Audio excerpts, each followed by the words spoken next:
projet de résolution.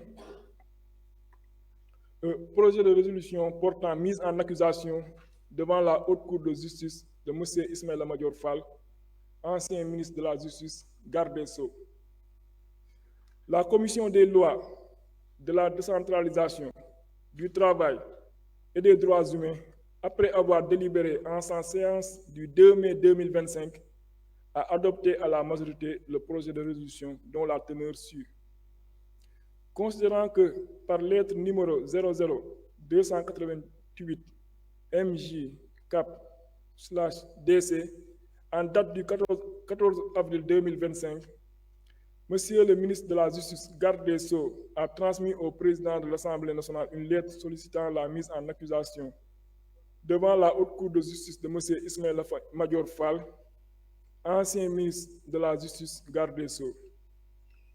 Considérant que par lettre numéro 3666 en date du 24 septembre 2024, Monsieur le procureur de la République, près du tribunal de grande instance de Pikine-Guédiawaye, a saisi la division des investigations criminelles pour l'ouverture d'une enquête contre Cheikh Gueye, représentant de la société Technology Consulting Service, TCS, et éventuellement toute personne impliquée relativement à l'accaparement de l'assiette foncière du tribunal de Pikine-Guédiawaye. Des faits, il ressort que suivant décret numéro 2020-1281 du 8 juin 2020, l'État a affecté au ministère de la Justice une assiette foncière de 2 hectares 85 ar 14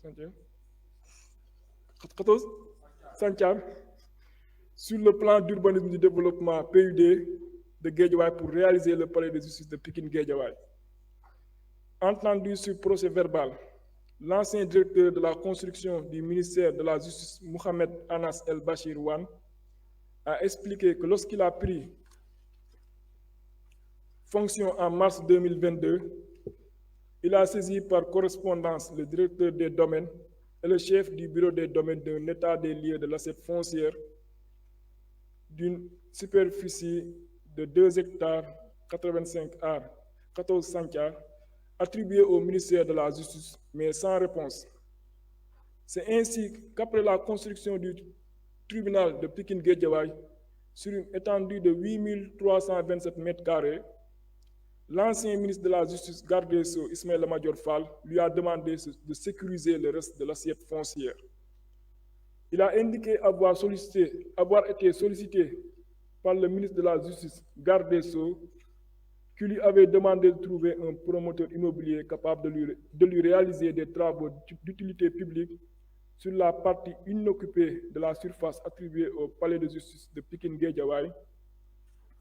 Poursuivant, il a affirmé que le ministre avait privilégié pour le règlement des prestations offertes par le promoteur le mécanisme de la datation en paiement.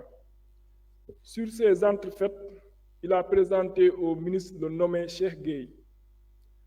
Confirmant ses propos, ce dernier, entendu, a soutenu avoir été convaincu par le directeur des constructions qui l'a conduit au bureau du ministre où ils ont tenu une réunion tripartite à l'issue de laquelle ils ont conclu les 2 accords suivants. La construction d'un centre d'accueil pour enfants à Liberté 6, la superficie de 373 mètres carrés devrait abriter le bâtiment dont les coûts étaient estimés à 375 millions de francs CFA. En guise de paiement, le promoteur allait recevoir en datation en paiement un terrain d'une superficie de 1000 mètres carrés situé dans la même zone. L'édification d'un centre de surveillance électronique pour une valeur de 576 460 571 francs CFA. Et en contrepartie, une superficie de 9 430 mètres carrés faisant partie du TF 01/GW a été allouée au promoteur à titre de paiement. Il a précisé avoir exigé l'établissement du bail en son nom, car le ministre Ismaïla Madior Fall lui avait réclamé lui avait personnellement réclamé la somme de 250 millions de francs CFA contre attribution des marchés. Sans désemparer, il a remis à ce dernier un acompte de 50 millions de francs CFA en espèces dans son bureau en présence de son directeur des constructions, Mohamed Anas El Bachir Wan. Ce dernier, entendu lors de l'enquête, a confirmé les déclarations du promoteur Cheikh Gueye en reconnaissant qu'il y a eu des discussions entre Cheikh Gueye et Ismaïla Madior Fall relativement à un montant que devait débourser le premier nommé pour la signature du contrat de construction du centre de surveillance de bracelets électroniques. Il rajoute avoir été témoin le jour indiqué par le promoteur de la remise effective par Gueye d'une somme d'argent en espèces à l'ancien ministre de la Justice, garde des Sceaux Ismaïla Madior Fall, dans son bureau. Il ajoute avoir rappelé quelques jours plus tard par le ministre,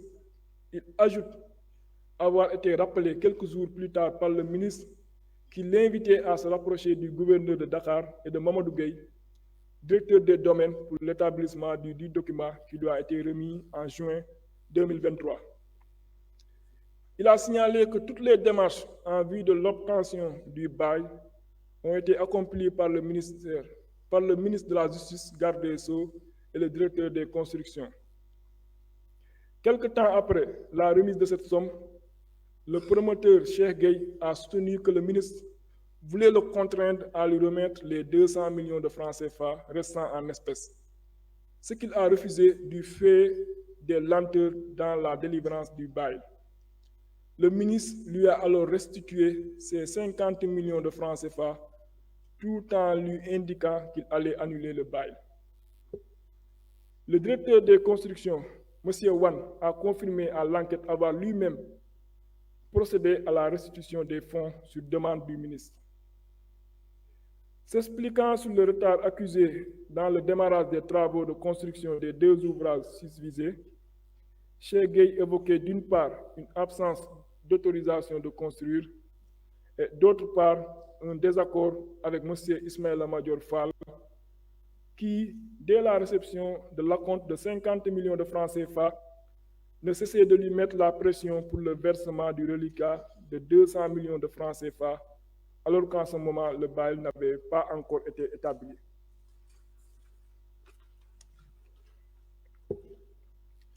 Il a soutenu que le refus de solder le reliquat a conduit l'ex-ministre de la Justice, garde des Sceaux, à mettre un terme aux accords convenus.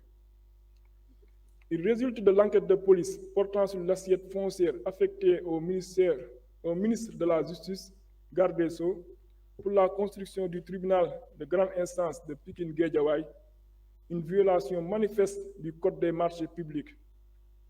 En effet, en attribuant les marchés de construction au promoteur Cheikh Gueye,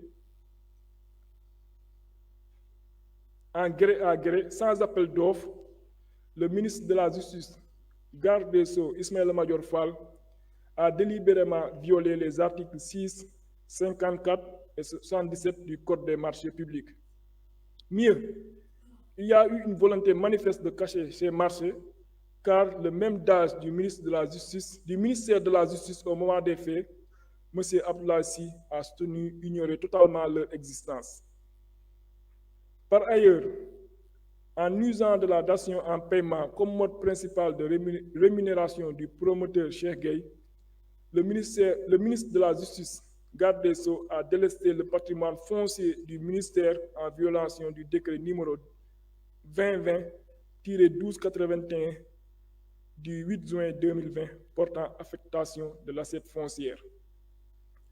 En procédant ainsi, le ministre a en outre violé l'article 24 du Code des obligations de l'administration qui définit les principes fondamentaux de l'efficacité de la commande publique, le tout sans préjudice des fautes pénales par lui commises.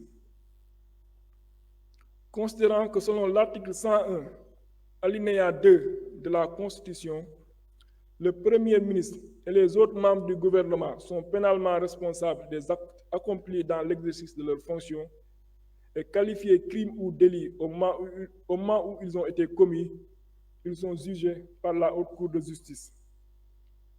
Qu'en vertu des dispositions de l'article 17 de la loi organique numéro 2002-10 du 22 février 2002 sur la Haute Cour de justice, les poursuites sont exercées suite à une résolution de l'Assemblée nationale votée dans les conditions prévues à l'article 101 de la Constitution et portant mise en accusation devant la Haute Cour de justice.